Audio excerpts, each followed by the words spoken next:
How's it going, gamers? And welcome to the channel. My name is Q. I hope you guys are having a great week, and it is official. The next gen is here this week with the launch of the Xbox Series X and the PlayStation 5. I hope you guys are able to get the system that you guys wanted this week. I know it's been a mad scramble online to for both systems, since a lot of these retailers, their back-end systems are very poor. There's been a lot of issues where their servers are overwhelmed. Don't know if it's because of the bots that are out there, or is it just because they don't have the infrastructure to handle that many people going to their online website. I think if anything, Amazon has been pretty smooth sailing.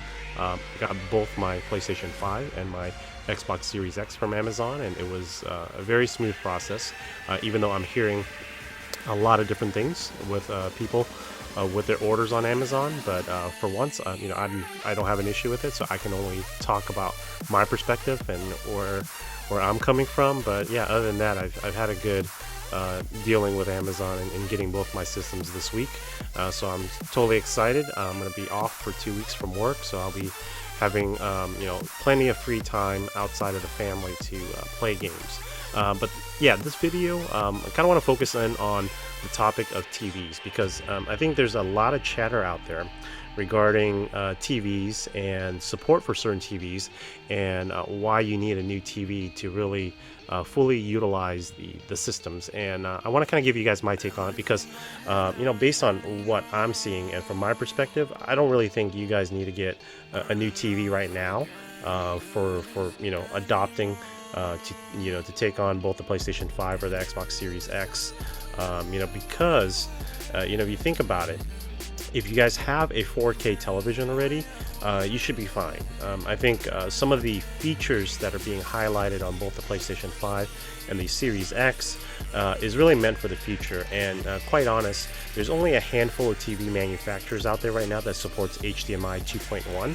And really what HDMI 2.1 does is it gives you a higher bandwidth, so that you can push more content to the screen. So really, if you're looking to game at 4K 120 at 120 frames, then having HDMI 2.1 is going to be key for you to experience that. But what we found is that with the Xbox Series X, they actually can do 120 hertz or 120 frames at even lower resolutions, like 1440p and even 1080p if needed. But I don't think you're gonna need to do that. I think they support that just for backwards compatibility on TV sets, right, or on monitors. But yeah, and to be quite honest, because every new generation, it's going to take a while for games to really exploit the full features of both of those systems. If you think about last gen, how much were we struggling to get 60 frames per second and 1080p, right? A lot of games were at 30 frames, or if they were 60 frames, they were dynamic resolution. So in this new next generation, where we have much more powerful systems, I highly doubt that you're going to see games that are considered, first-party games or very high-quality games that really push the graphical power of both systems running at 120 hertz or 120 frames. And if they do, you're going to see a lot of lost fidelity in the 3D animation, or not 3D animation, but the 3D modeling of the environments. A lot of sacrifices are going to be made to balance out the higher performance of 120 frames per second or 120 hertz. So from that standpoint, I think it's safe to say that if you guys have a 4K television, you should be fine, because all those 4K televisions support 60 hertz. And the fact that we can actually game in 60 frames per second and in 4K is huge. And that's something that you guys don't need to go out and rush out and get a TV right now. I think from that standpoint, I would hold off on getting a new TV, because again, HDMI 2.1 is newly adopted this year with a handful of TV sets. You're going to see more TVs in the next year support HDMI 2.1. And from a value proposition standpoint, I think if you can hold off for about a year or so, you're going to get a really nice advanced 4K 120 hertz type of a monitor for you to watch movies, but also play games on.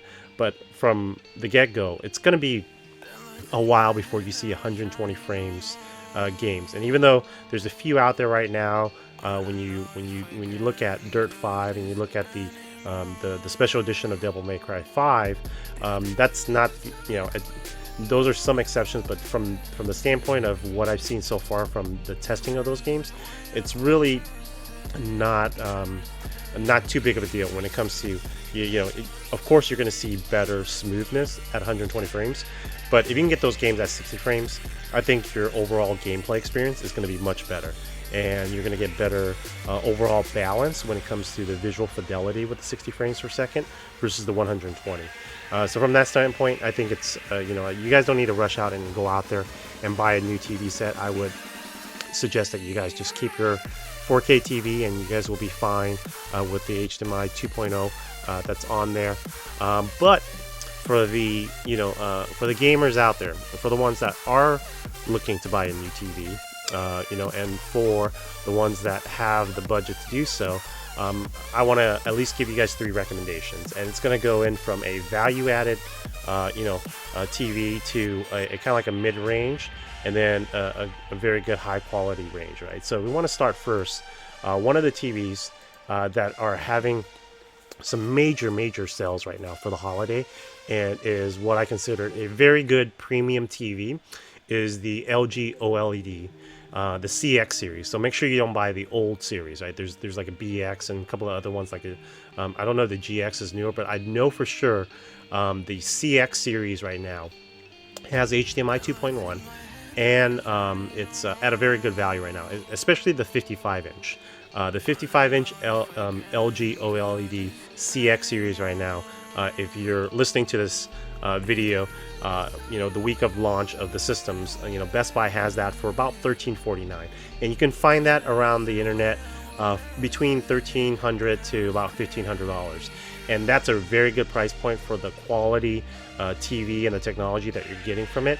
Now, if you think that cost is a little bit too high, you do have an option to go with the Sony, and Sony has their 900H series, and their 900H series in the 55-inch model is about a little bit under $1,000. MSRP is for $999, but you can find some sales, for it for less. Right now, Best Buy has it for $969.